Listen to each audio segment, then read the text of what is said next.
Counselor, any reason why we should wait? Maddie and No. Kim, are we ready to get started? Yes. Yep. Right. Chair Polino, hit it. All right, Maddie, do you know if anybody's logged in or emailed for public forum? I see there's a few participants, 6, including town meeting. No one, 2 people emailed to get the link, but no one emailed for questions. Okay, Mr. Nadell, I see that you raise your hand. I will, when we get there, I just kind of wanted to check in before we start. All right, so I call to order the March 23rd, 2021 Transportation, Energy, and Utilities Committee. I'll make a motion to adopt the agenda for today. With a second from Councilor Stromberg and Councilor Hansen. All those in favor of adopting the agenda as published in board docs, please say aye. Aye. Aye. And the second item on the agenda is the minutes from the January 26, 2021 meeting. I'll make a motion to adopt the January 26, 2021 minutes from that meeting. With a second. Second by Councilor Hansen. All those in favor of adopting the January 26, 2021 meeting, please say aye. Aye. Aye. A motion also passes unanimously. The third item is public forum. And I see that Mr. Nadell, I believe you were first in the queue there. Can you hear us? Yes, I see there's Wendy. Okay. All right. So what would you like to address the panelists as well as the staff and the counselors? I'd like to make a comment about the neighborhood greenway and the planters and the bollards that are kind of used to use the bump outs on the neighborhood greenway and the bikeway. I know they're designed to be temporary and quick build, and they look good for the first 6 months, but they've kind of fallen into disrepair over the past couple of years, and they look exceedingly bad. All the planters have graffiti on them, all the bollards are crooked, and the paint's peeling from them. And since the street cleaners can't get into that area, the grime and gunk is kind of accumulated in those areas, so they look really neglected. And I know that's not really the look that we're going for in town. So I just wanted to make a comment about that. I know that they're temporary. It'd be great if we could replace them with something permanent, or just maintain them and send some crews up there to clean around them, because it's really gunky after all these years. And that's my comment. Thank you. Thank you. Noted. Second is Wendy Coe. Are you available to unmute and speak? Yes, although this is Gene Bergman, and this is just a glitch with with our computer. But actually, my comments are on the consolidated collection, and I would love to have them be able to be taken then. I can do either one, but would rather if that is possible. That's fine. Great. So I'll pass. That makes sense. Now. Thank you. Thank you. Thank you, Gene. Nice to hear from you. Likewise. Kai McKelforley. Okay. Kai McKelforley, I see you unraised your hand. So if you would like to be heard at a later point, that's fine as well. At this point, I don't see any other person. Rick Sharp. You have the floor if you're able to unmute yourself. Hi, I'd like to talk about the rideshare program. That's later in the agenda. Should I hold my comments till then? That's fine. Yeah, we can do that. Not a problem. All right. Maddie, anyone else that, since we emailed, that you feel want to get in the queue? Nope. Okay, all right. So we'll close the general public forum and we'll limit public forum a little bit after the two items. We have two people wanting to address each item. All right, so I'll go to the agenda. Item number 4 is Lee Perry, the Consolidated Collection Study. Great. Thank you very much, Chair Polino. I will turn it over to Division Director Lee Perry here momentarily. We were pleased to provide you a evaluation of a municipal operated consolidated collection model in your packet. And we will briefly go over the high points. Really want to hear your questions. We were pleased that after going through an extensive evaluation last summer with our consultant GBB for a franchise model consolidated collection, that you all had received that, asked some good questions, and asked us to do some more homework. So we made sure to spend the time to develop a budget, to look through legal, financial issues, operational issues, and I'm pleased with what we have put together here. Lee will hit the high points, and then we really want to hear from the public and hear from you all. Our thought was that we would not be seeking any decision from you all tonight, since we provided this information about a day ago, and it's a lot to chew on, but to seek your guidance at the April meeting for a recommendation to the City Council. So with that, I'll turn it over to Division Director Lee Perry. Good afternoon, all. It's good to see you all again. It's been a while. So yeah, I'll hit the high points. Start off with staff resources. In this budget, we have included 14 additional full-time employees, 9 of them being actual route drivers, in addition to the 3 that we have in recycling, 2 customer service, billing staff, another fleet technician, because we are adding additional vehicles to the fleet to support this division. And, there's a lot of hours over the past year that the fleet technicians provide for just the recycling fleet. So we figure with the addition, we're going to need more help. And a public enforcement and outreach position to help with, policies, educating the public on the proper way to dispose of your recycling trash and compost. Then we can move to the Capitol facility, 645 Pine Street. We've currently reached our limits of capacity and really no room to expand. So we're going to need property to house this division, a new building to store all the equipment, vehicles, staff, manager, so on and so forth. And then, as I spoke before on the fleet, we're going to be adding 4 new trucks to the fleet. They are split body trucks. Those would pick up the compost and trash, and 1 more recycling truck, because we are on a 7-year cycle with those, and we'll be due for a new one then to add to our fleet. And pickup truck for a manager to respond to maybe some contamination issues, deliver carts, so on and so forth.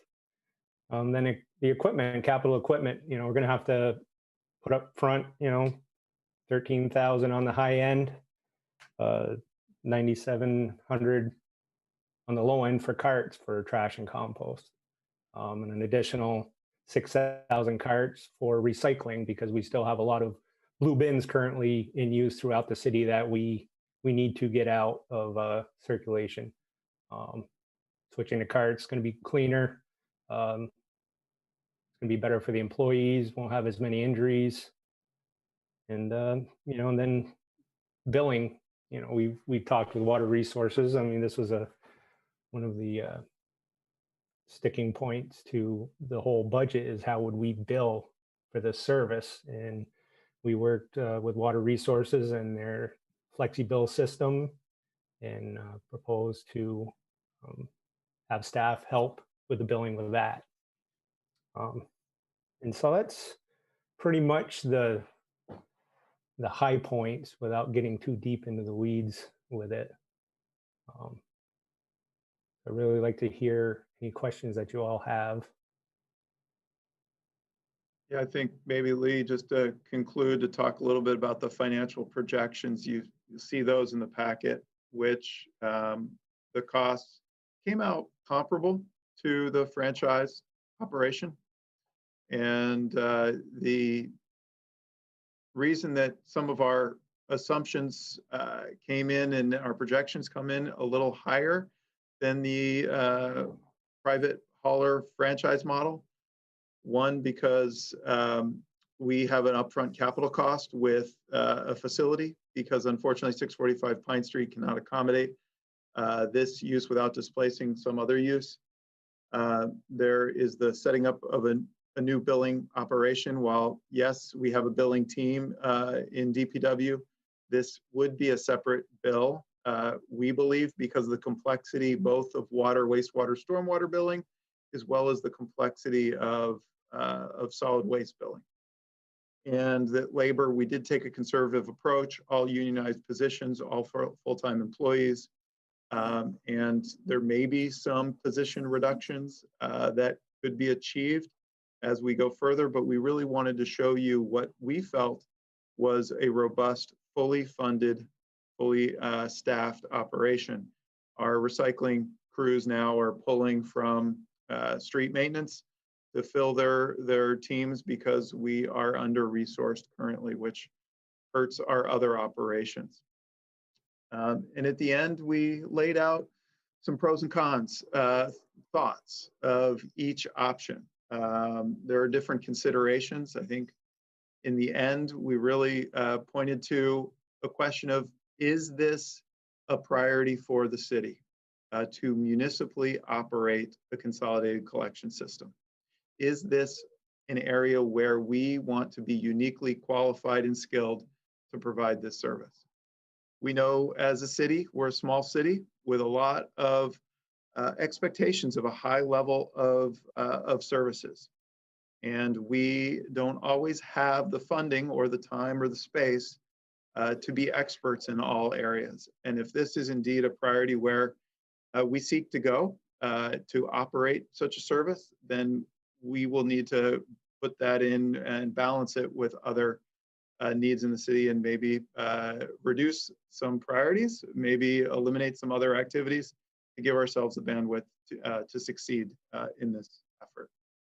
So I think in the end, you'll see for the April 2 meeting, we're wanting your guidance on, one, whether we should go ahead with consolidated collection or not towards developing it, and two, if we do, you recommend a franchise model, a municipally operated model, or potentially three, to advance with a franchise model where we put in a proposal with the private haulers to see where our proposal sugars off in terms of price. Thanks for the opportunity to comment. We're here to answer any questions.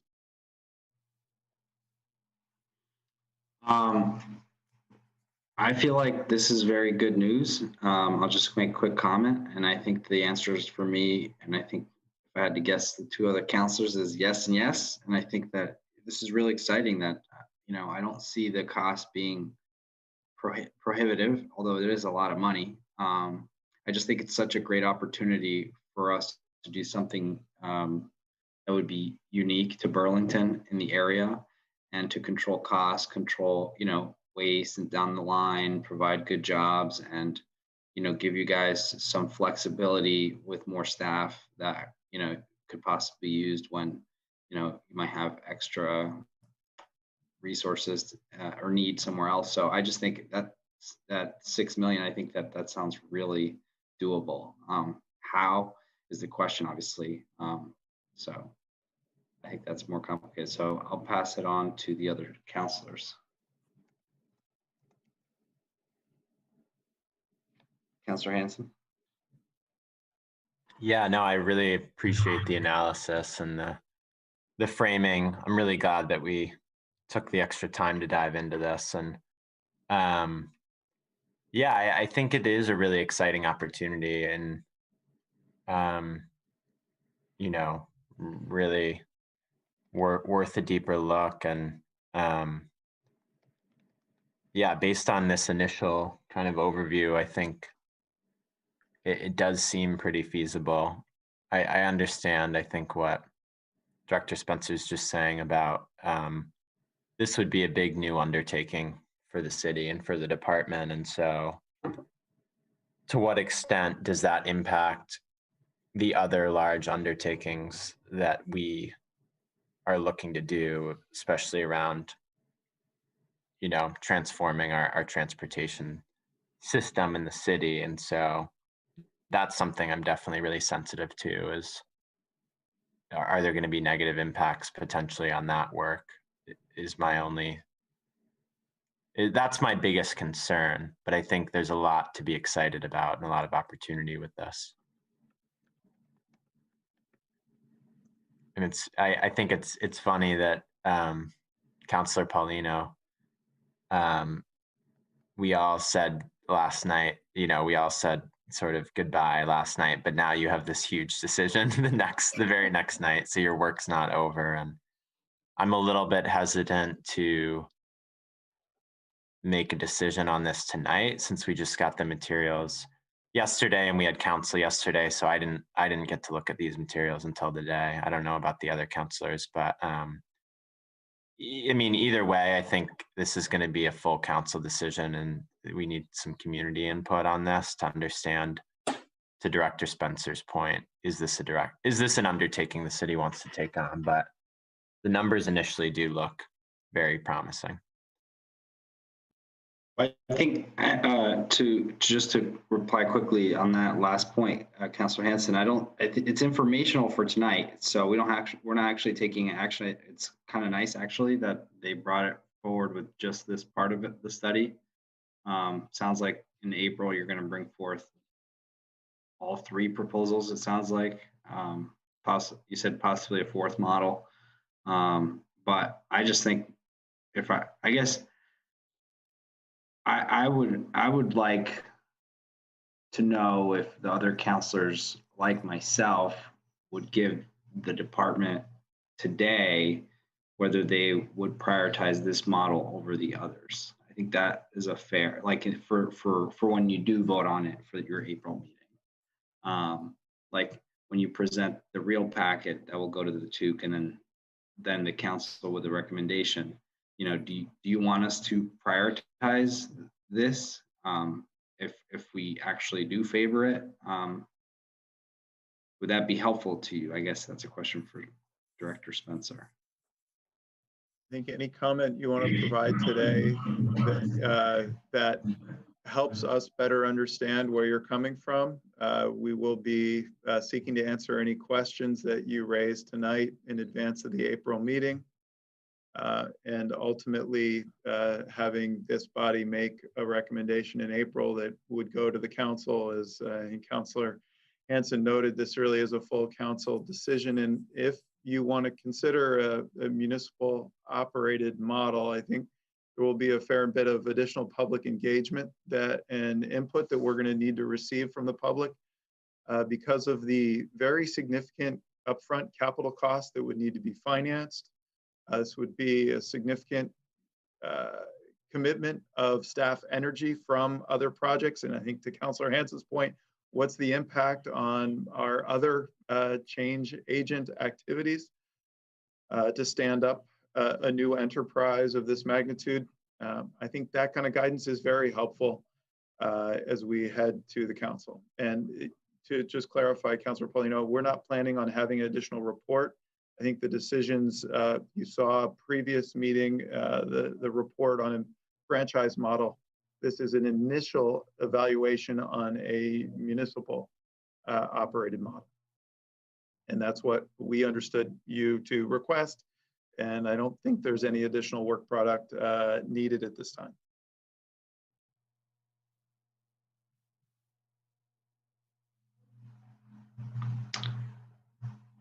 I guess to be blunt, let's assume that, you know, we pass some other infrastructure bond or something, you know, best case scenario, and, you know, you take a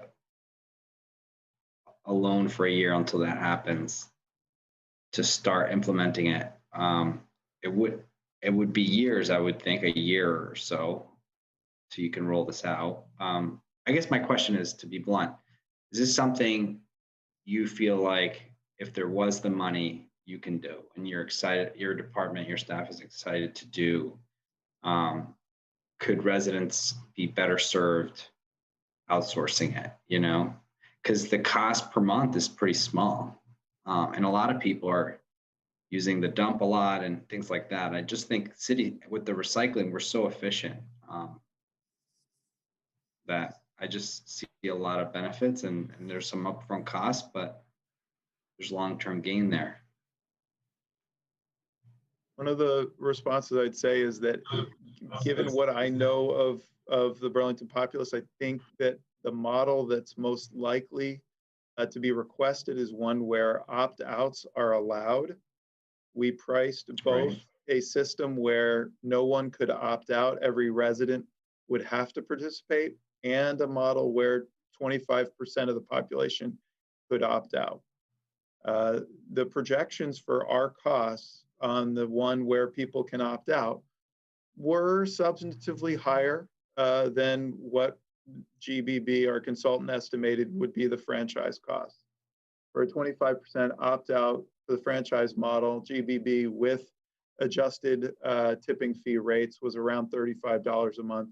We were projecting for a municipal model of 41 based on the cost drivers that I had expressed earlier. So there is a delta there. And I think if you're interested truly in exploring a municipal model, we would need to do some further due diligence to see whether, you know, this $41 a month could be trimmed, or if not, if the public is prepared to foot that bill. It could be billed, you know, there are a number of billing options that we would need to explore. We did explore predominantly the water resources team billing, but it could be in property tax if people wanted to evaluate that option, or we could talk to BED, another municipal utility.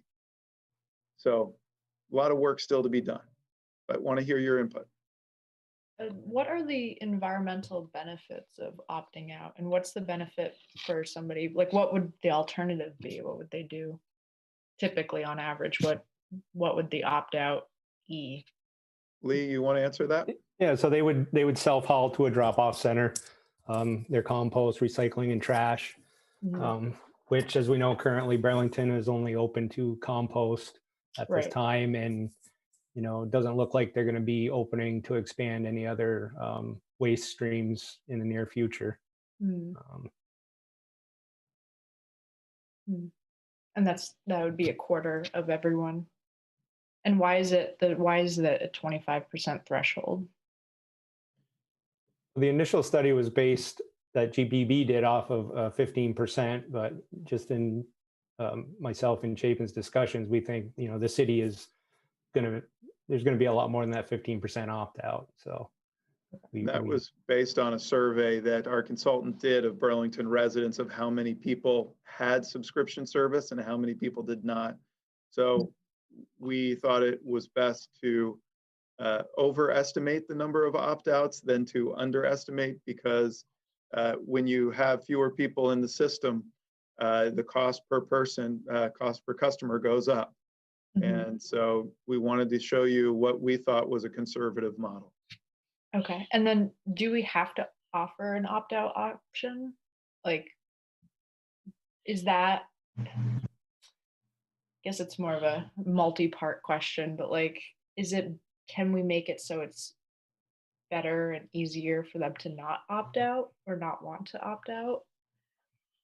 It is a policy decision that the council has on how, if we want to set up such a program, how it would be regulated. And if the council wanted to spread costs on all residential customers, one of the benefits would be a lower per customer cost. One of the downsides would be customers would not have a choice. Right. Some Burlington residents seem to like going to the dump. Yeah, I just look at it from like cheaper.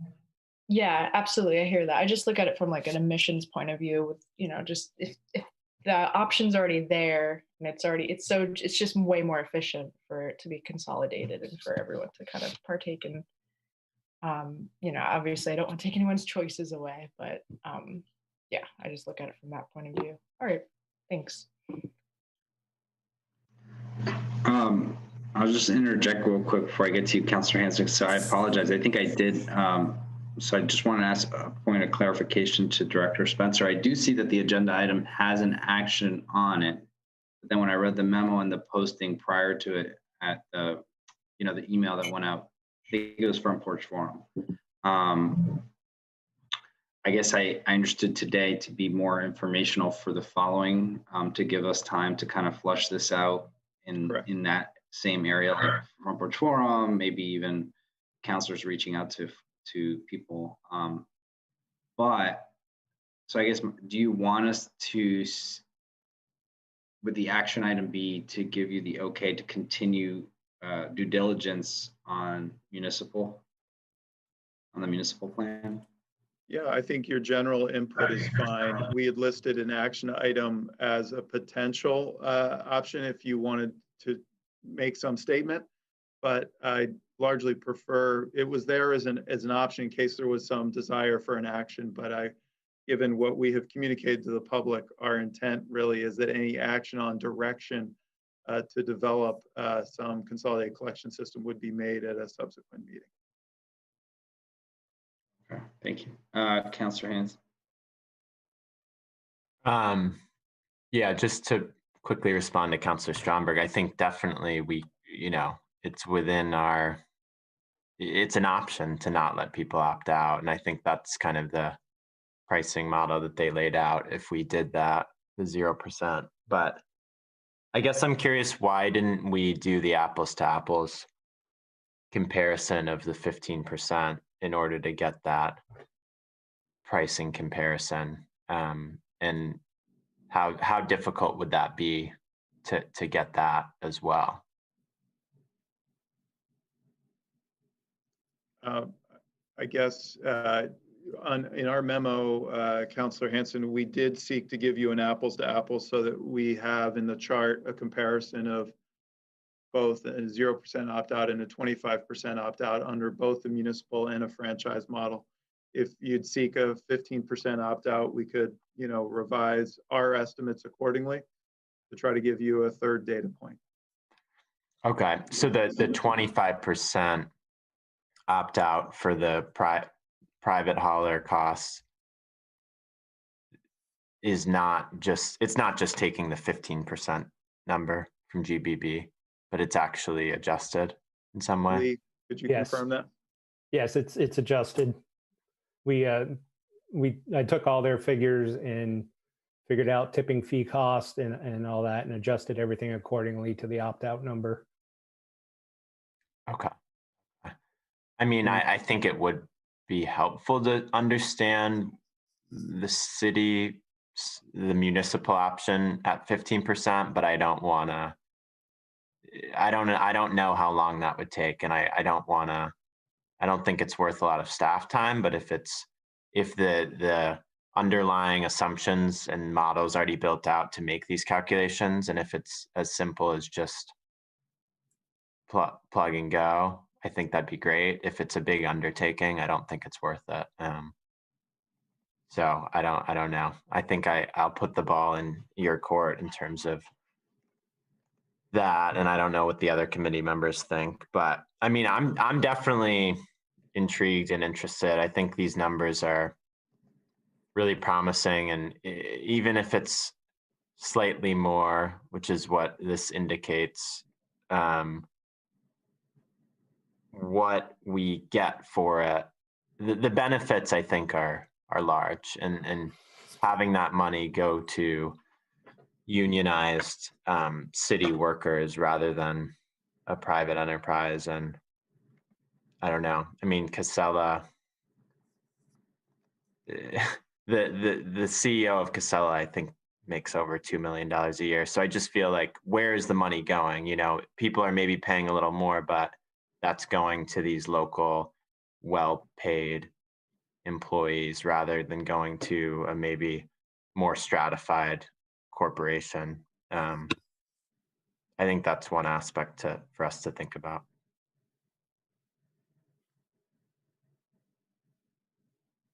Yeah, I agree with all of that. That's all I'm gonna say.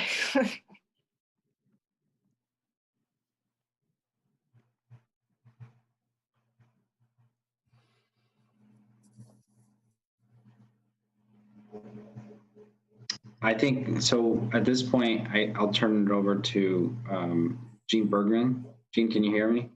I can. Okay, you ready for I me? know you were a big.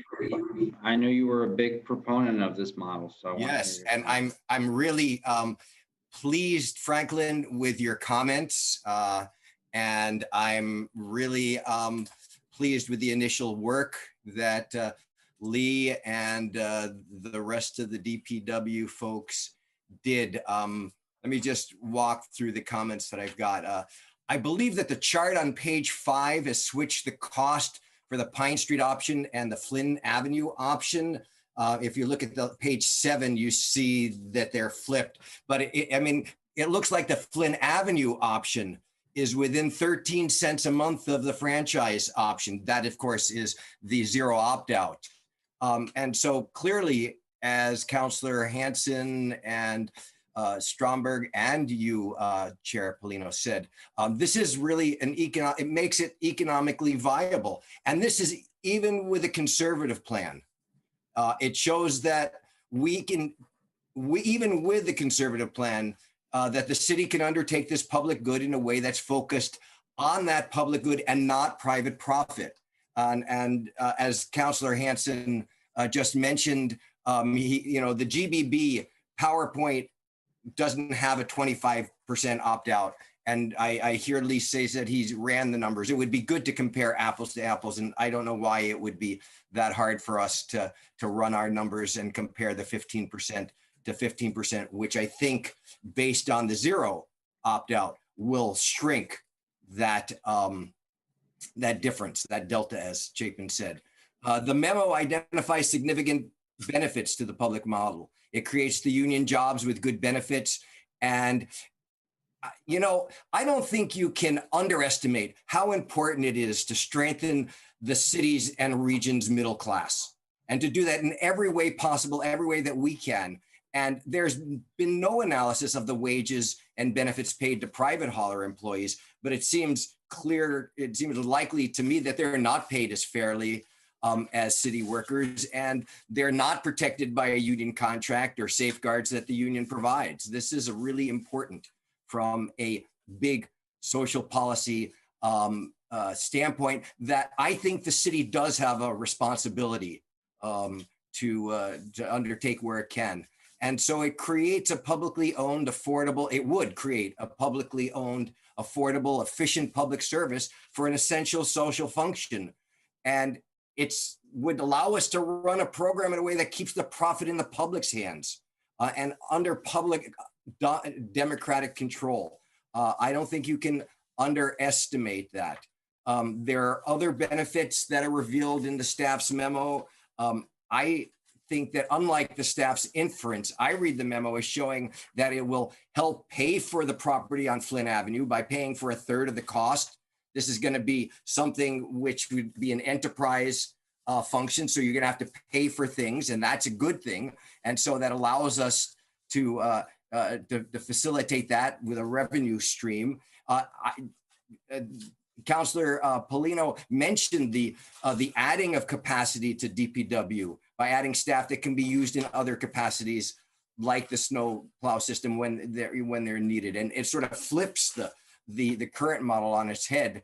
And I know that it was written as a negative that this department was going to have to pay for indirect costs, but I think actually it helps the overall city health, economic health, when an enterprise department will help pay for the costs that are being used in the city for things like the HR function. And so, that spreads those costs over a broader area. It brings in more revenue streams. I think this is actually an amazing thing that allows for the democratic and public use and the socializing, I'm sorry, that's just who I am, of the revenues for good.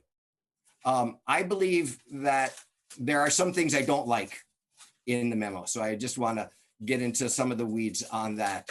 I think that the statement that the haulers could sue the city isn't anything but a throwaway scare tactic. There's no analysis of the strength of a suit. And that statement would be true under any of the scenarios, franchise or city run. And in fact, the way that it's written admits this. So I don't really think that it actually is proper to be in there for this particular question that is before you, which is not about franchising, but about, or making an overall system, but is about whether the city should be doing that. The memo on page 5 speculates that private haulers will not need to expand their capital facilities, unlike the city, but there's no basis for that speculation set out in the memo or elsewhere. And even the biggest hauler, Casella, would have a greatly expanded customer base if they were to be bidding by virtue of having to service an entire area. And it also to include both trash and recycling and composting for that bigger area. I don't think it's unlikely that they also will have to expand their capital facilities and their staffing, and that can adjust their bidding accordingly. I'm not sure that GBB has, that they did that level of analysis, and that's not my recollection of it. So I'm not sure that the speculation on page 5 of this current memo is right. I'm skeptical of the assertion or the premise that this city program is going to absorb a significant amount of the department's innovative capacity. I worked with y'all at DPW, and perhaps since the time that I left, the department has been hollowed out by austerity, but I don't think so. And so I think that there is I think that obviously more work requires more work, but the comment on franchising shows that the time frame that you're really thinking about for that is going to be a 3 to 4 year period of startup. So it is not a significantly long period of time. And after that, you have got a self-sufficient department or division that is providing the city with a tremendous capacity to learn whole lots of things. You talk about the billing, you talk about there's engineering, and there's other things that is transferable, as you're showing with the conversations with water resources on billing, for example. So I think you're selling yourself short. Maybe there is a fear of taking on another thing. That's not unreasonable, but I don't think that the fear is warranted. And there is no discussion, and I hear some things thrown out, but there really hasn't been a serious conversation about what would be taken away. And I think that if you're going to throw that scare out there, that there's got to be some backup to that, because that is a significant assertion. So I don't know why water quality, which is a freestanding operation, should take a back seat to anything that would happen with consolidated collection. And I think that's true of the other things that you listed. I have just a few more comments. I don't know why a city program would be different than a franchise program with regard to a private haulers still serving large residential and commercial haulers in the city. That statement that I think is on pages 5 through 7. I can't remember what. I think it's stuck in there somewhere. I don't know why that is in there without any backup, and it seems to me at this point to be just a scare tactic. If there's something more to that, then it needs to be put into a greater context. The franchise model, and in your thoughts on it, accepts that there's gonna be a cost for monitoring and enforcement. And believe it or not, these are cash and innovation capacity costs that, you know, I don't know that you all have considered, and that clearly hasn't been part, you know, a major part of the conversation in terms of the franchise system. What you get to pay for those when you're not getting any income with regard to the collection, you know, that is going to be a burden on you. And I know that means that the franchise model is, in a way, the cost of the franchise model to the city, I think is lowballed. And, you know, I've got some direct experience with how we underestimate these costs at our peril, because I advised the department on the enforcement of the solid waste tax for years. And, you know, the comment that the man in the public spoke to regarding the planters is an example of this. I believe I think I wrote the contract for that. Those are farmed out. Those are contracted out to private people. At least they were at the very beginning. Again, I've been gone for a couple of years, so I'm not exactly sure. So you've got to spend resources that you're not getting paid for to make sure that that stuff is taken care of. So that's a consideration. You note, and so as you're looking forward, I don't know what the implication of South Burlington exploring a franchise model would be. It's not explored, it's not explained. If they go to that, then all of those private systems are going to need to be expanded to accommodate that. I suspect that that will likely lead to greater consolidation and monopolization in the private market. I think we would be better served by a public service on that. I guess that let me end with asking you to be much clearer about what it means to be a top priority for the administration and the council. You know, Chapin said it should be a priority. There's a difference between a top priority, that's what's stated in the memo, and a priority. So that is something that needs some clarity. I believe solid waste is a public function and an essential public good. And we are in a good position to administer a program. We have the expertise of running a citywide recycling system. We run a water resources system that includes a comprehensive and complicated billing system. The program that's being proposed to be self-sufficient, and it builds capacity. It's consciously and intentionally conservative in its in the approach, which I think is appropriate. And so I think that those are all really positive. And I don't believe that more privatization of public services is in the public interest. A city-run program, in my mind, should be a priority. And the last thing I want to just is sort of it's a footnote, but you know, there's this. I think it's, in a way, it's a throwaway that if you could always make a bid in a franchise system. But the fact of the matter is, having 1 foot in and 1 foot out is not good. You still got to be able to get those capital resources there. You still got to have the plant. And if you don't do it in a way which is economically viable, that really is not a realistic option. I don't think. I think it's just thrown in there. Maybe as, again, I'm trying not. I don't want to impugn anybody's motives to say it's a pacifier, but I do think it has that function in that regard.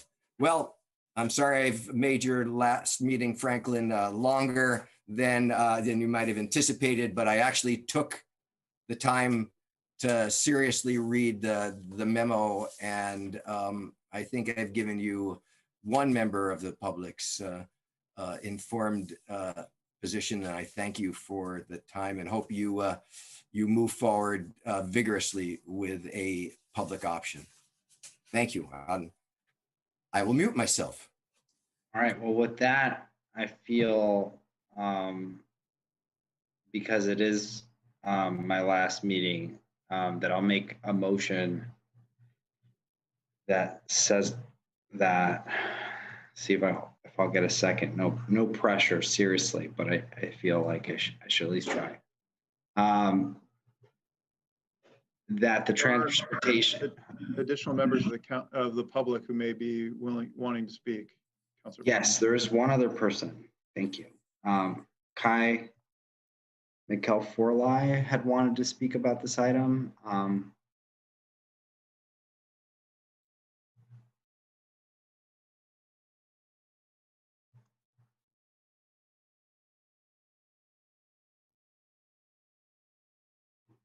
I see you're present. Are you able to unmute yourself?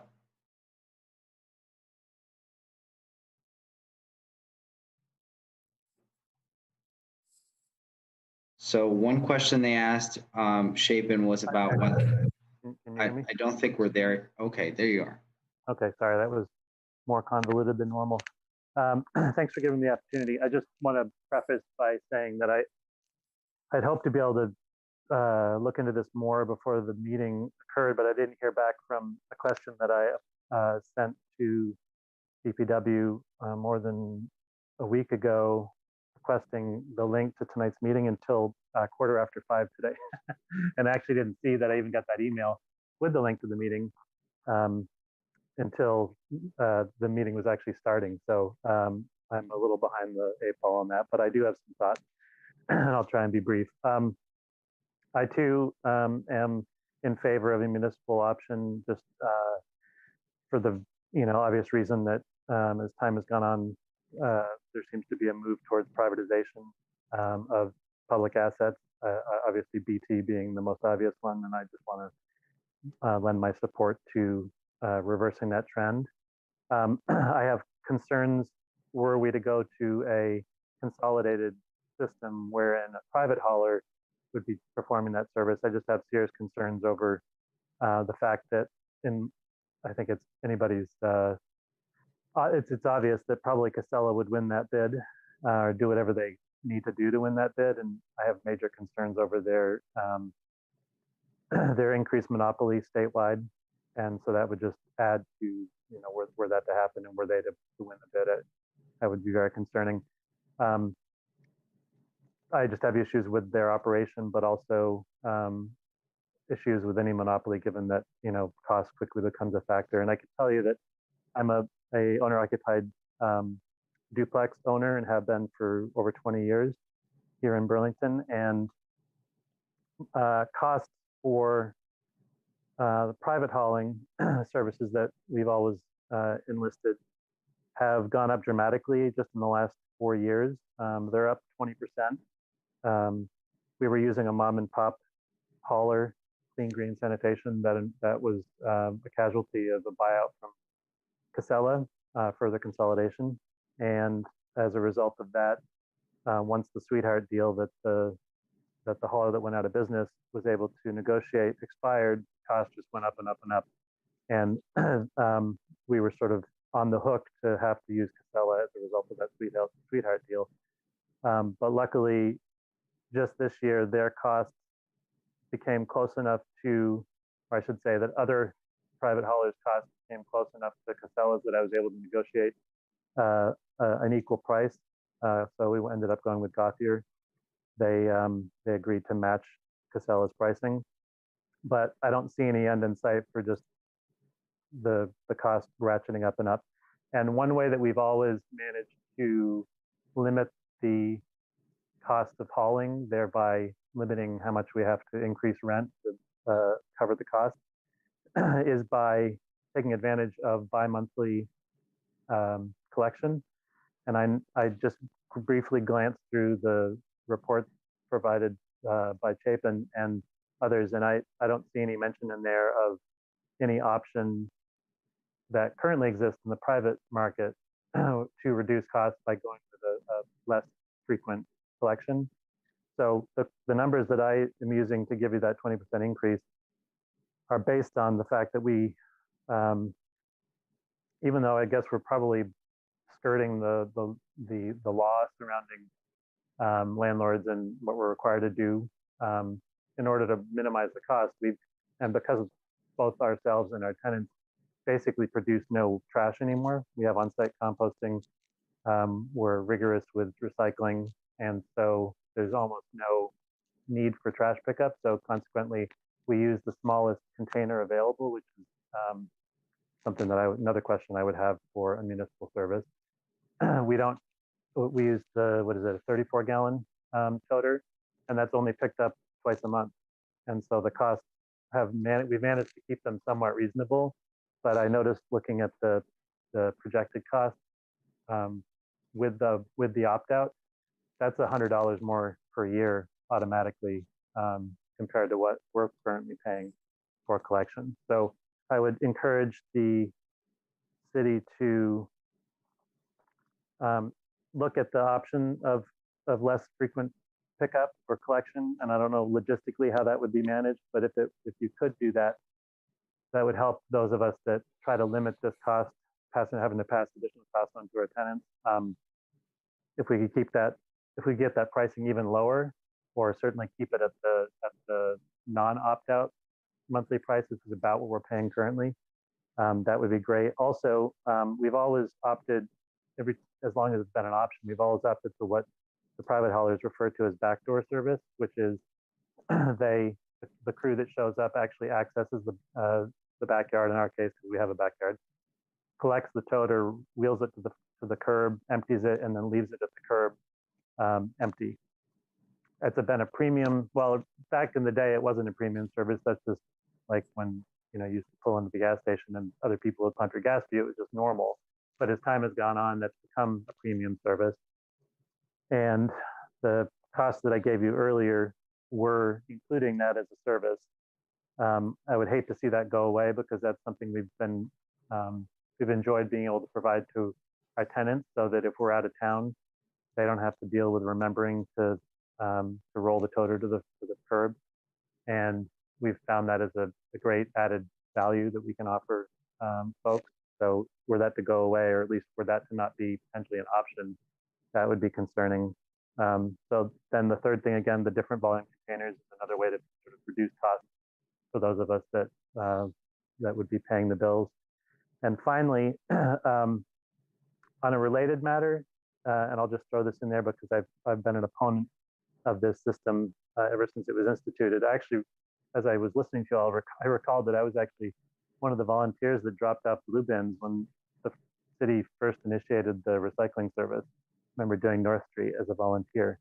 But I've always had a concern with the single sort, or whatever it's called, where we throw all the recycling in one bin, and it involves a conveyor belt and staff having to separate, and the end result being a highly contaminated supply, which then reduces the options in the marketplace to get rid of recycling.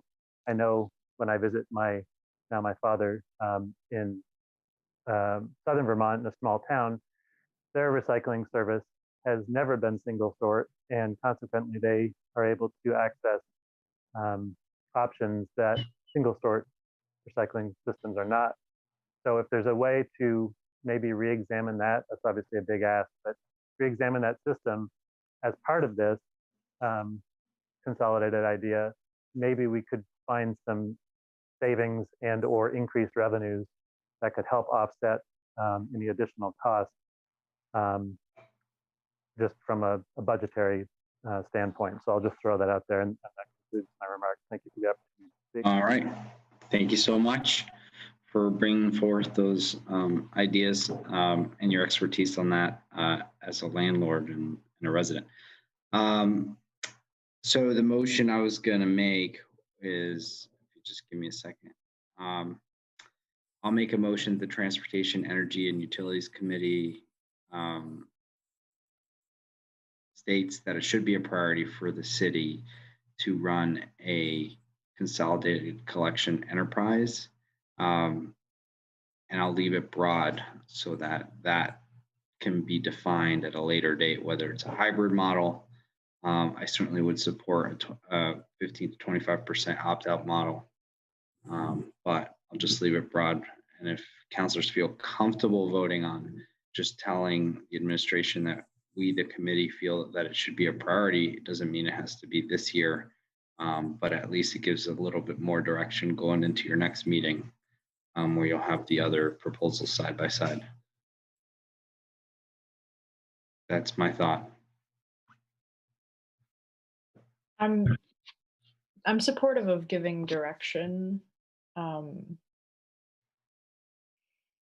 Yeah, I just don't know what a better option would be. So, I mean, I guess I'll second that and we can vote on it. All right. Any further comments on that?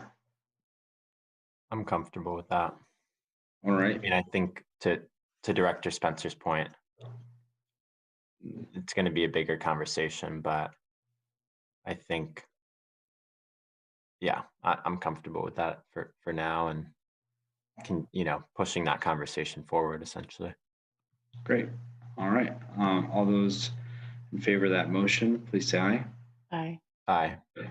That motion passed unanimously, and I guess thank you everyone for the comments on that. I know people feel very strongly about this as we roll it out, so I think it's good to start that process into April. Our next item is e-bikes, which we're all really excited to hear about. Thank you. Thank you. Thanks, Lee. Thanks, Lee. All right. Well, from one environmental initiative to another, we wanted to have the opportunity to give the TUC an overview of where we're at with the implementation of a region-wide bike share initiative. And I have with me Rob Goulding, Public Information Manager for City of Burlington.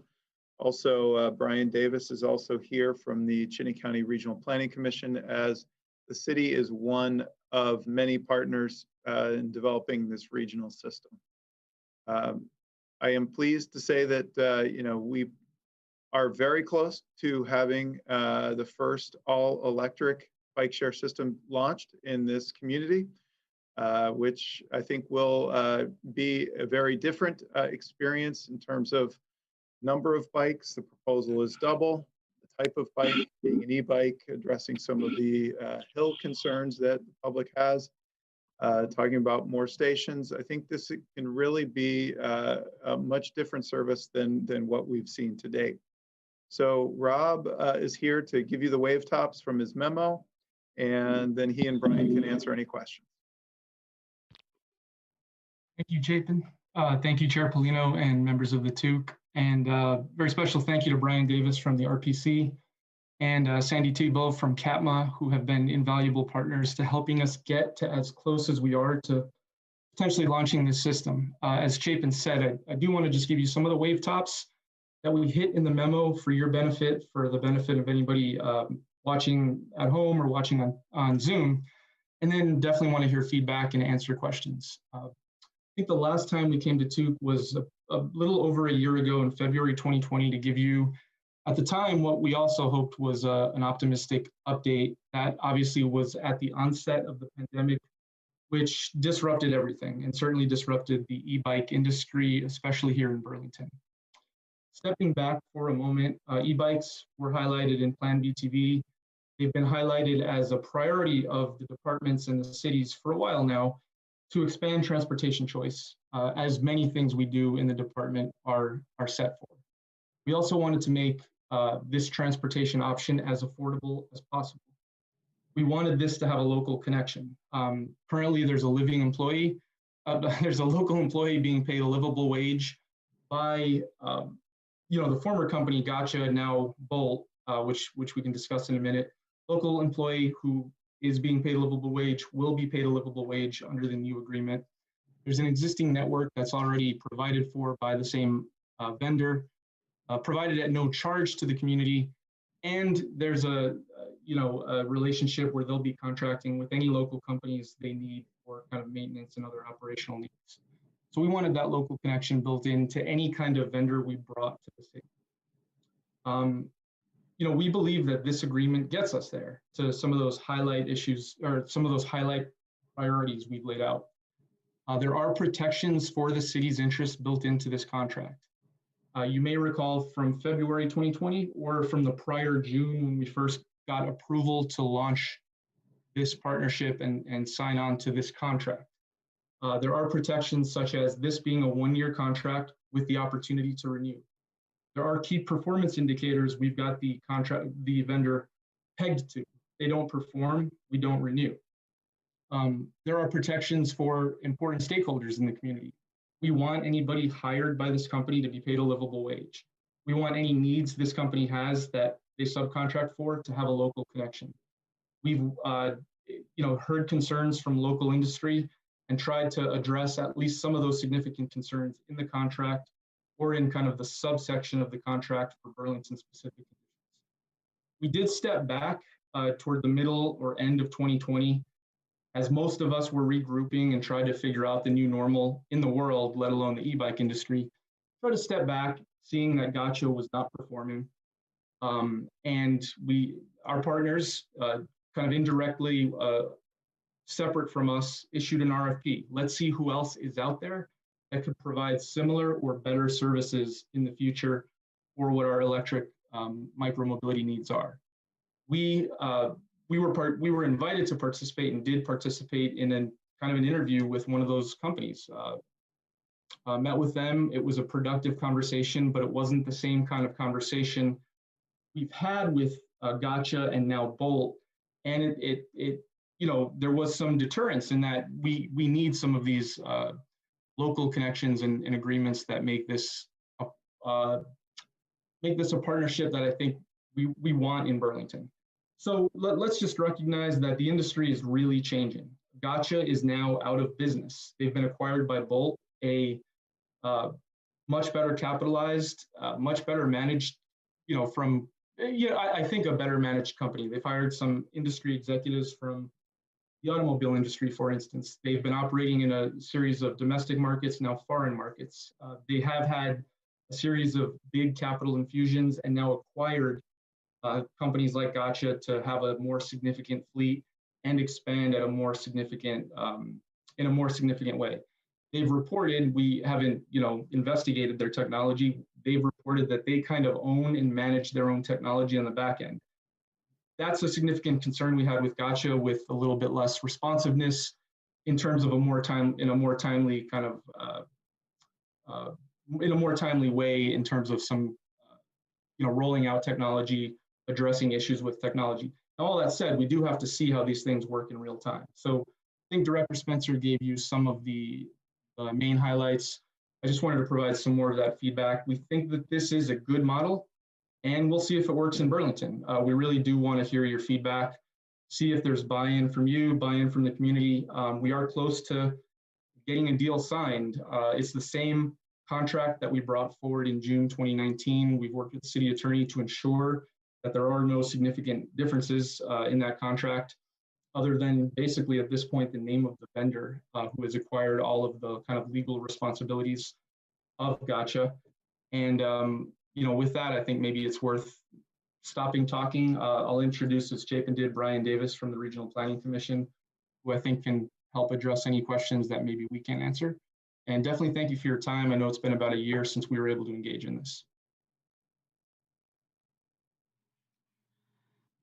Yeah, I don't really have anything to say other than it's a bummer that it would have been really nice to have some e-bikes out there during COVID.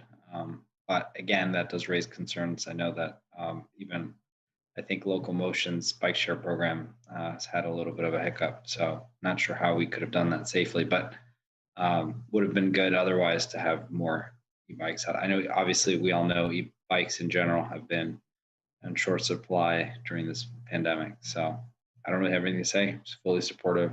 I actually think I've always been a proponent, the more bikes we can get, the more stations, the more, I own a couple e-bikes, but I can tell you many opportunities that I would have used a program where I could drop one off and pick one up and then walk 2 blocks for a meeting or something. So I hope to see that at some point in Burlington.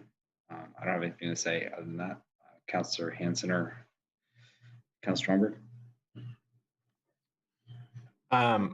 Maybe I'll wait until after we hear from Brian Davis, if that's okay.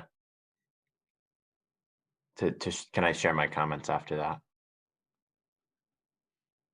Yeah, and I'll say good evening. Thank you for letting me join.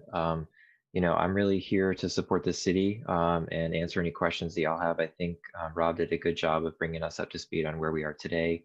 The memo that they provided in your packet, I think sort of also provides more of those details on why we're here now. So happy to help Chapin and Rob answer any questions that you have. I do believe we have members of the public who are interested as well to ask questions or provide comments. All right. Councillor Stromberg, are you okay if I turn over to Rick Sharp? Please. All right. Rick, I know you were waiting to speak on this item. Yes. So my wife, Ruth, and I own and operate Burlington Segways and electric bikes. As a small local bike shop, we've been intimately involved in the community. We are opposed to the proposal by this big out-of-state electric scooter company called Bolt Mobility to bring 200 credit card activated e-bikes to Burlington. I am a longtime bicycle advocate, but I do not believe that a point-to-point credit card activated bike system works here in Burlington without cannibalizing the summer e-bike rental business that is the lifeblood of the local bike shops like us. The last 2 years of operations of the pedal bike system by Gotcha proves that this system cannot survive without draining thousands of dollars out of the pockets of local bike shops. Although this was an 18-hub system, 2/3 of all the rides were out and back from the one hub on the waterfront during that period of time. Gotcha bikes were routinely used not for a point-to-point transportation system, but instead for a joyride on the Greenway, with many rides ending up all the way out on the Causeway. I know that personally because my wife and I took 3 separate rides out to the Causeway during the summertime. We saw dozens of Gotcha bikes out there. We were told by the people that promoted this system in the beginning, Gotcha bikes would not be going out to the Causeway. They certainly did, and that's exactly what will happen with these e-bikes as well. So whatever happened to buy local first? That's what I'm asking. I know I can't stop this freight train. It's going to go forward. So I have 3 suggestions that I would like to put forward. I have a detailed critique. I hope you take a close look at that before you get into this, and I hope that you modify the contract to get at least these 3 points in. First, on the hub on the waterfront, which the city has been providing to this out-of-state vendor for years for free, has got to end. It has to be removed. And it should be replaced with a sign that directs visitors to the 4 local bike shops that are within easy walking distance of that place on the waterfront, where the people can actually get helmets instead of riding an e-bike at 20 miles an hour without a helmet. Second, these both e-bikes must be geofenced to prevent them from being used on the Greenway. We would propose a total geofencing so they can't be used on the Greenway at all, but at least geofence them so that you can't take them beyond North Avenue Extension or the bridge across the Winooski River, so that they do not compete with us in renting e-bikes to go out to the Causeway. And I got to tell you that you're under the impression that nobody rented e-bikes last summer. We rented e-bikes. We had people calling us right and left all over the place. We hauled them in my truck down to the foot of College Street, and we rented them there. So there's a big demand for e-bikes to go out on the Causeway. The third, fee structure needs to be changed. We would prefer that the membership-only model be used and eliminate the pay-as-you-go option. We have no problem with that. If you did that, we're done. There's no competition then with us for the summer bike rental thing. But if you will not do that, and you're insisting on the pay-as-you-go by credit card routine, then at least double the fee after 1 hour, so that it costs 75 cents a minute to use the bike thereafter, and makes it more expensive to take one of these bikes out to the Causeway than renting a bike from a local bike shop. So I hope that you'll read my critique, which I think has been passed on to you, and consider this carefully, the results of your actions on the local bike shops. I've spoken with the other local bike shops. They don't want to spend the time to get involved in this. They have to run their businesses, you know. But you'll find if you talk with JP or you talk with Zandy that they are very opposed to what happened over the last 2 years down on the waterfront. That is not a point-to-point system. So I hope you'll listen to us and hopefully change the program if you want to eliminate it. Thank you.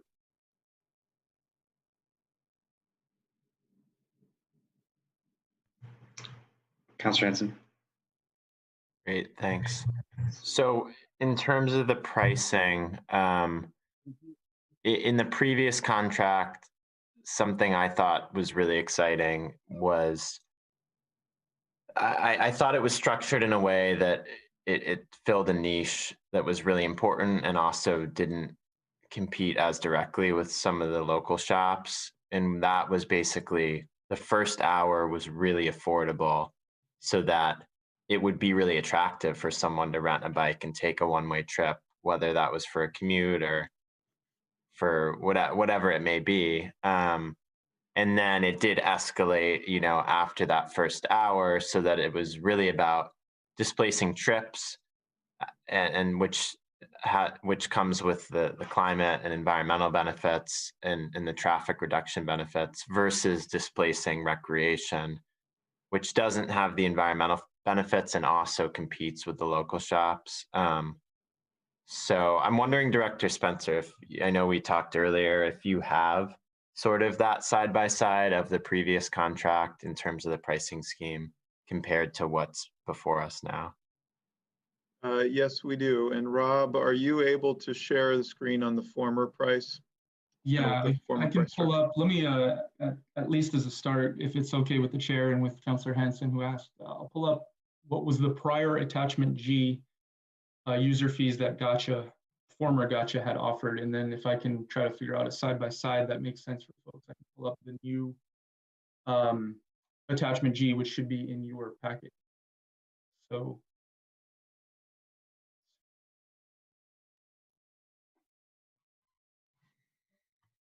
Can you all see the attachment G user fees as of April 2019?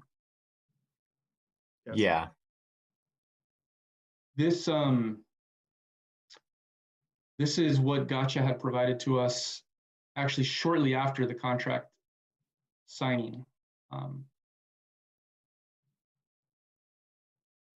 Or sorry, after the contract approval at the council. So I'm not aware of a graduated pricing model. One thing we did do, which I believe we shared in prior updates, is Director Spencer sent an email to the Gotcha senior team addressing the concerns that we had and that our community shared about the pricing structure, essentially saying that we would seek by the end of that first year, if not sooner, the introduction of an escalated pricing model, and that it was going to be a significant contribution to a potential renewal, and or would be the kind of thing that spurred us forward to look at vendors who could provide escalated pricing to deter, cheap long rides. We've done the same thing both on a call and in writing with Bolt to let them know that it's an important feature of the system we want to have an escalated pricing model. As of now, we don't have one introduced either before that I'm aware of or currently.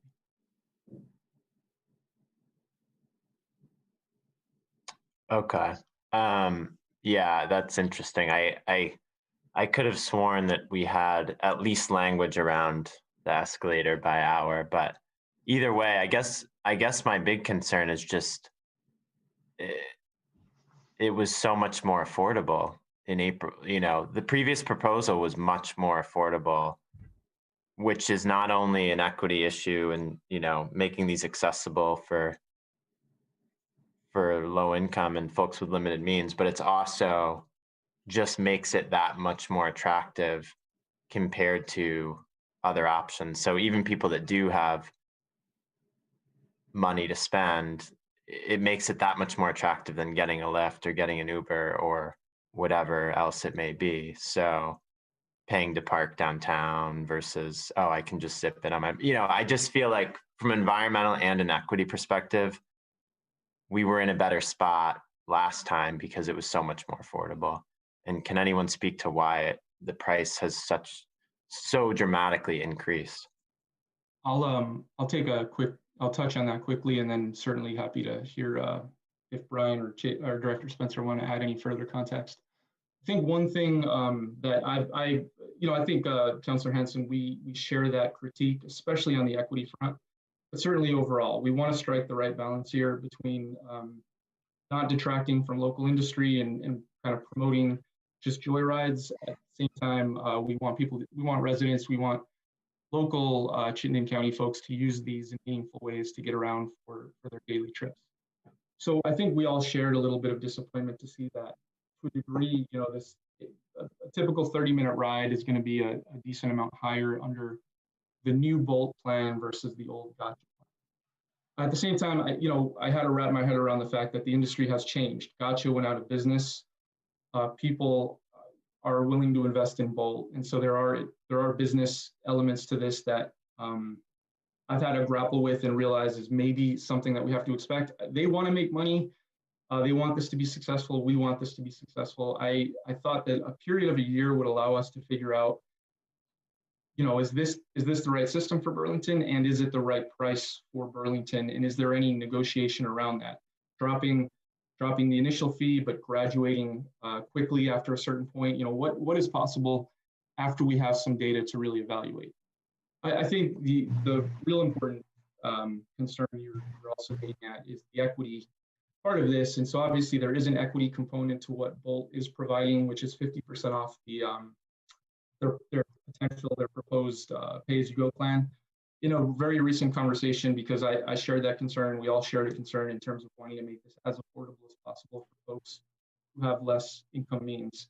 One of the things that they said is that equity is not going to be a deal breaker for them, and that they're willing to come back to the table to get us to a better place on equity.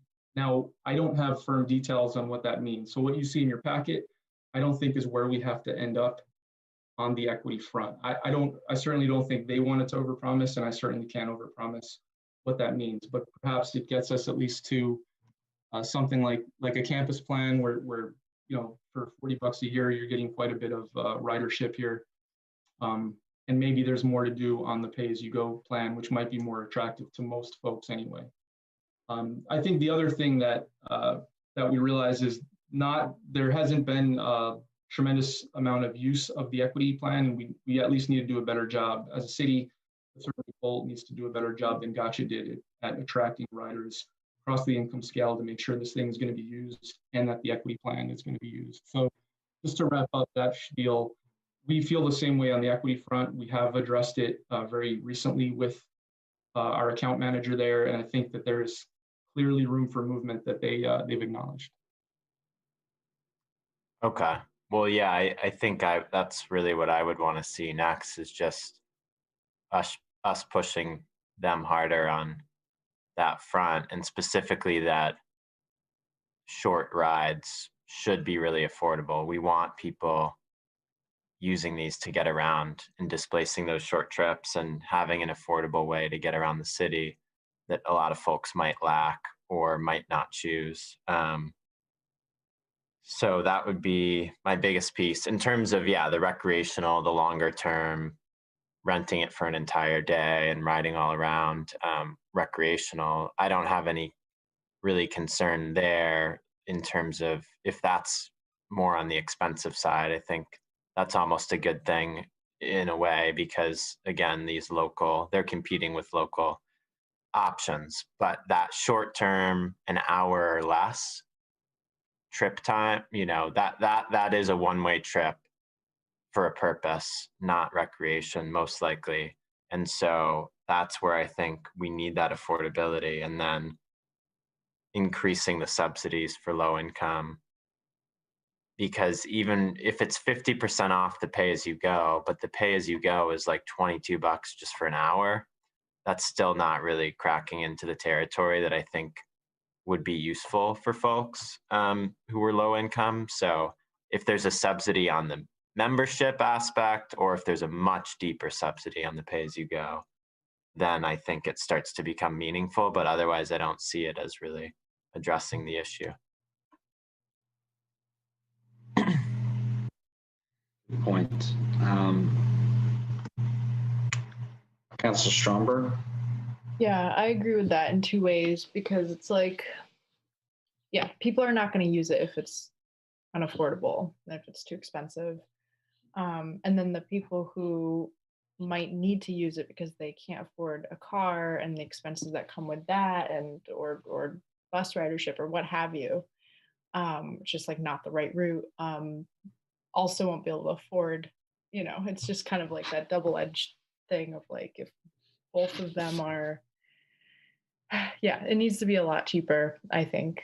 So it'd be great to see movement on that front, because accessibility is number one, and we want to be a very accessible city in a way of transportation, but also who we're making things easier for. And we don't want this to be like an elite project. I understand there's competition in the area, but I think the more we promote cycling and other modes of transportation, that demand will grow naturally. And I feel like we're doing ourselves a disservice to make it more expensive, because yeah, that's just, I fully agree with the comments that Councillor Hanson just raised.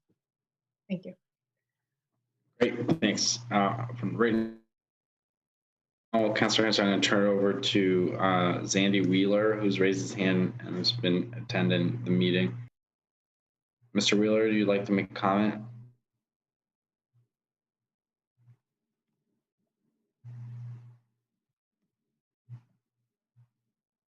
And after that, we can also take Mr. Cassano.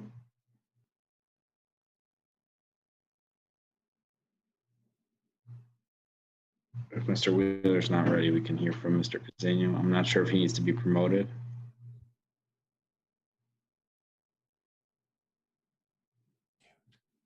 Is that better? Can you hear me now?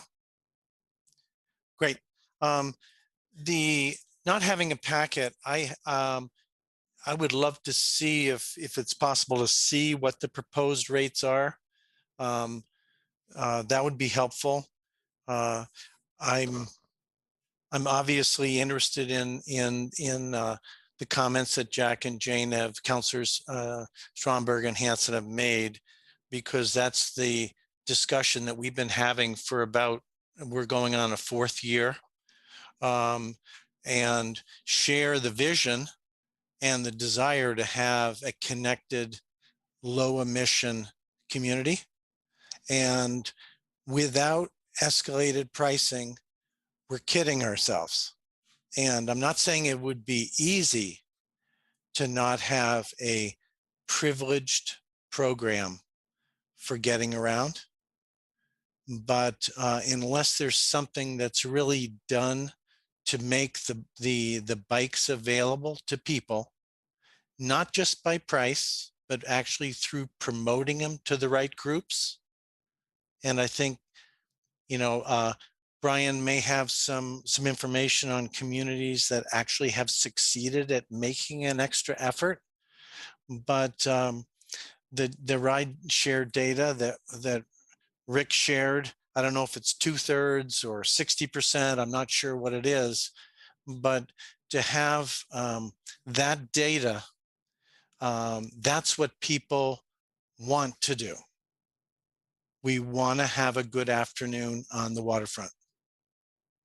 And if we're going to truly make it an option for the baker who has to go to August 1st at 4:30 in the morning, if we're going to do first shift, different places where it's not convenient to do a pedal bike, is it really possible? And what are you doing to make it possible for them to make have it be part of their life? And when we look at some of the actual site data from Winooski and some other areas, we're talking about trips per month that are like one person going every day. and you can look at the data itself. So what am I concerned about? I'm concerned about a low monthly rate, pay as you go. I'm going to buy the monthly rate and win. And it's a recreation. So I just challenged this group to press further. And I'd love to hear from you, Brian, but I saw in your email to Rick this week, you said you've asked Bolt to consider escalated pricing. It doesn't sound like you've made much headway. That's my comments for now. All right, thank you for that. Mr. Kazan, are you ready to make a quick comment on this agenda item?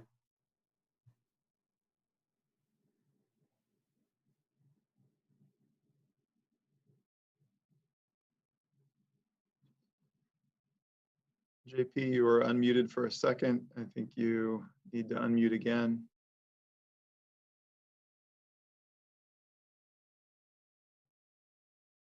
Good to go? Yes. Okay, thanks. Yep. So, I mean, I work at North Star. I have a similar, things with Rick and with Sandy. Is our basic, thing has always been that most of these bikes, 90% of these bikes aren't in people's area where they're commuting from. They're right downtown. They're already here. They've driven here, stuff like that. You don't really need a full hour to ride around Burlington, to go point to point. We're pretty small. And with most, like as Rick said, and it might be 60%, 50%, most of them being used on the waterfront, going straight back and forth. That's been our concern, is that when we see people who come into the store, they're from out of state, and they say, well, how much is your rental? They walk out and just go grab, you see them zoom by without a helmet, down towards the waterfront. Again, that's where I get more concerned, because it's not being used by someone in town, that's using somebody who's on a vacation, wanting to spend some money. They don't care if it's $30, $40, if that's what the option is, that's what it's going to be. And honestly, it gets, it puts a little bit unfair advantage on us on that sense. I had a phone call from B-Cycle who reached out to me, wondering what I knew about the bike share, because they had been reached out by Burlington, and they had expressed some thoughts about the system, saying that, they were concerned about that so many trips, the lack of trips, but also how many trips were being used only in that few, like that one hub. And they didn't see it as being a successful point-to-point system. And I do think Jack's kind of right, where, you need to encourage people for point-to-point to do small trips. Like, hey, I'm just going to go to the city market for a second, and come back and forth, and make that a little bit less, but not make, hey, going all the way, taking it for the whole day, which takes a bike out of commission for so many more people. So cheap and affordable, in that sense. So in that sense, I do think Jack's correct. I think there should be something where it's like, hey, after you get to a certain point, we want to make sure we incentivize somebody to actually do short trips for how it's supposed to be, not long trips where somebody can't go to that rack and the bike's already there. It's out for the whole day. So that's my thing. But again, when I had that conversation with B-Cycle, they did say that, they didn't think, as it is right now, it is viable, because of the lack of people using it, except again on that waterfront area.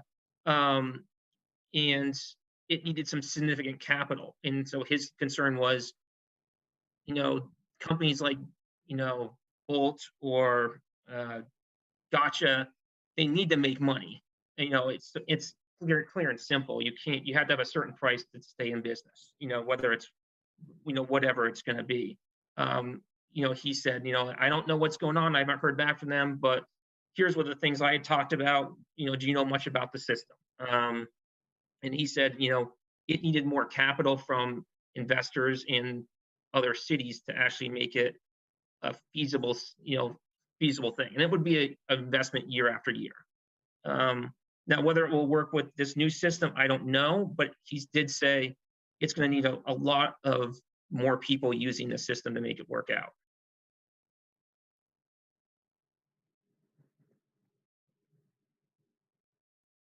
But I would say that's about all I have to say. But again, big thing is, from my thing is, I don't want it to be used as a rental system. We employ our people that way, pay them, and more wages, livable wages. So does Sandy. So it does take money out of their pockets as well. All right, thank you for that. I echo that as well, that, we should find a higher price point for those longer term rentals. But what are the next steps? And then I guess you're gonna. Yep, I'm happy to try to bring this to close. So this was meant as an update for you all. As mentioned earlier, the council approval in 2019 does allow us to move forward with this current contract, which is this general terms that were approved in 2019. We have really sought to respond to the issues raised tonight to the best of our ability. This is a contract at no cost to the region, will provide a public service. It is limited to a one-year contract, and specific performance requirements in here talk about us evaluating their ability to do escalating pricing as a criteria for whether we'll renew the contract in subsequent years. So that is already in there. We got their support to remove the waterfront hub that was discussed many times tonight at the bottom of College Street. Not only is it good to demonstrate that there's more of a point-to-point network and less of a recreational ride, but we also have the second reality of the waterfront being torn up for much of this year due to passenger rail accommodation. So getting to that pod would be difficult. We've doubled the number of bikes to make this more accessible, increased the number of hubs.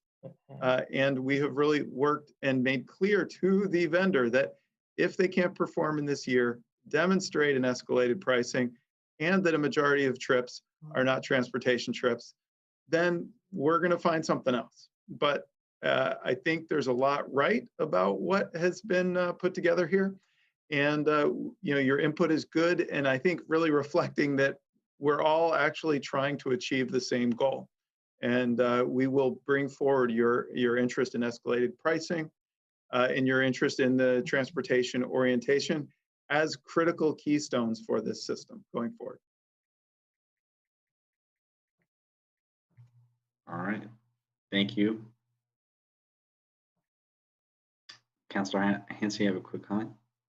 Yeah, no, I just wanted to, I was going to say this earlier, but yeah, I mean, I want to back up Chapin just in terms of the fact of not losing sight of, as much as we're trying to push, and I think we need to, but this is really exciting and I don't want to lose sight of that. I mean, I think e-bikes are really a game changer, and getting 200 e-bikes into Burlington is amazing. But yeah, I think we need to push them harder on these fronts and make sure that it's having the impact it has. And there is this immense benefit, and it's no cost to the city for this to come in, so that's really important. But it is also a benefit to them. They are accessing a new market, and it's a for-profit. They're doing it for a reason, so they're not just doing it out of the kindness of their hearts. And so I think as much as we can really negotiate on behalf of the public and that public benefit of, being accessible and displacing trips otherwise taken by car and providing transportation access for people with limited options, all the things that we want to do and that we want this to achieve. So I appreciate the fact that, we can evaluate after a year and make changes, but I also want to, again, push that as much as we can get in the initial contract is still really important, even if we're saying that we'll have an opportunity a year from now to do better. I'd rather go as strong as we can from the start. And I guess my question is, so yeah, I guess I'm still a little unclear on the next step. So basically, DPW team and the partners are gonna continue to negotiate and then move forward, or what? I guess, yeah, what should we be expecting from here? I think where this stands is that we are less than 30 days from launch if all the pieces fall into place. And the bikes have arrived in Burlington. As of today, we were just notified. So we are eager to get this stood up. We are at the same time very interested in continuing the equity advocacy that you discussed, Councillor Hanson. I think that that's one area that Gotcha has informed us recently that they're willing, Bolt is willing to bake in before we finally ink the contract. And we will certainly be following up on that in the coming days. But outside of that, the contract and the pricing of what you see is really what's been negotiated and where things stand for launch. Brian, do you want to add anything else to that? I appreciate the city being a partner in this effort, and I appreciate the ongoing conversations with the local shops. I believe, as Councilor Paulino stated, adding more bikes into the system, adding more stations into the neighborhoods, the fact that they're electric assist, I think that really will change the dynamic of the system and how it functions, not just in Burlington, but also in our neighbors, South Burlington and Winooski, where we're also adding more stations and where these bikes will be located. No one really wanted to come off of UVM's campus on the hill, riding down and ride those bikes back up in the hill. I think this will change how the system self rebalances, in addition to the work that Bolt will be doing. So I also echo your concerns. I think we can push a little bit harder on the equity front. The structure that we had in place prior, I felt was a little bit better, but just lacked some of that attention from Gotcha that it needed. I think, to Zandy's point, we did ask Bolt to consider this escalated pricing. That was a recent ask, so we haven't heard back on that, but I think there's an opportunity to sort of nudge that a little bit and see what's possible from there. And so that's what I'll say for now, but happy to answer the questions. And again, appreciate the city's efforts on this. All right, great. With that, I'll close that item. Appreciate everybody's input on that. And next item is director's report. Great, given the hour, I will defer on this until next month. And just thank you, Councilor Paulino, for all your service. Thank you. I'll just say that my update, obviously,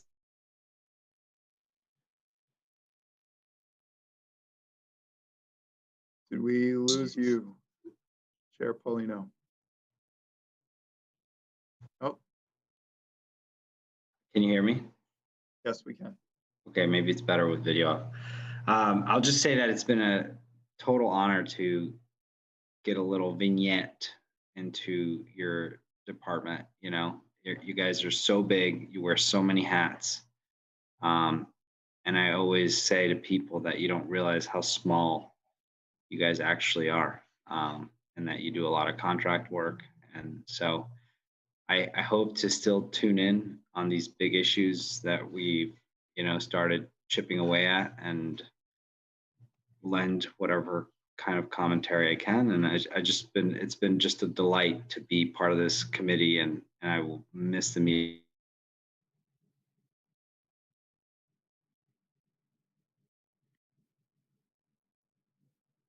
Oh no. We can't hear you, Councilor Paulino.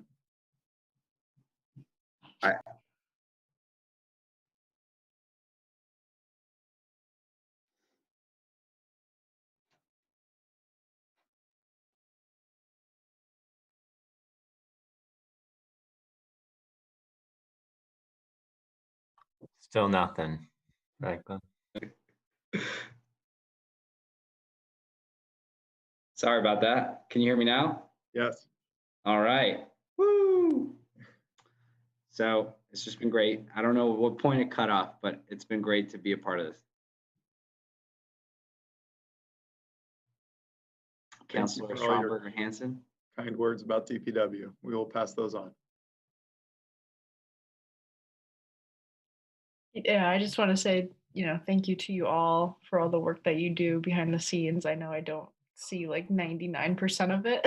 So I just want to express my deep appreciation for all that you do to keep things moving smoothly and in a healthy, progressive way for our city. And I want to really just express further appreciation for Councillor Paulino. This is our last TUC meeting together, and I really, really enjoyed this committee. And I've learned a lot here, and I've learned a lot from you, and really appreciated working with you. And I know I already did my my thank you and my goodbye last night, but never too many. Thank you. Yeah, likewise for me, we've done 2 rounds together, Franklin, on this committee, and have super enjoyed doing it and super appreciate not only you, but the whole team here and the whole group. And I very, very much hope to return to this committee, and we'll do what I can to try to get back on for the next term as well. And it wouldn't be right if I didn't throw in a bike lane question at the end, as I normally do. But I was riding on South Winooski the other day, south of Main Street, and I'm wondering where things are at with that portion of the corridor changes in terms of south of Main Street. Because I had thought, I had thought that we were going to remove parking and add a southbound bike lane, but that wasn't there. And somehow I didn't notice that until recently, but. Yes, the reason you didn't notice it is because it has become worn off from winter driving. So it was installed last fall. There was continuous southbound bike lane through downtown all the way to Five Corners or Shy Guy Gelato.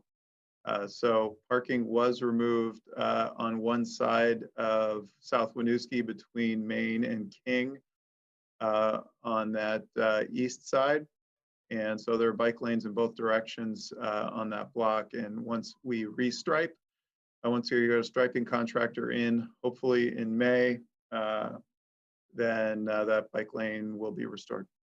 Okay, thanks for clarifying. I was riding down and I was like, am I hallucinating? But now you're reminding me that it was the other side that got removed, and now, it's just worn off. So that makes sense, and I appreciate it. And sorry, Franklin, to postpone your last meeting with that question.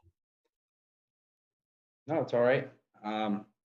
I guess with that, I'll make a motion to adjourn. Second. All right. No. You kind of cut out, but I'll say aye. You got the gist. Aye. Franklin, how do you vote?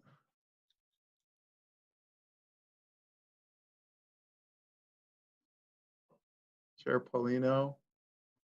Maybe you could type it. That's a raised hand. Is that an aye?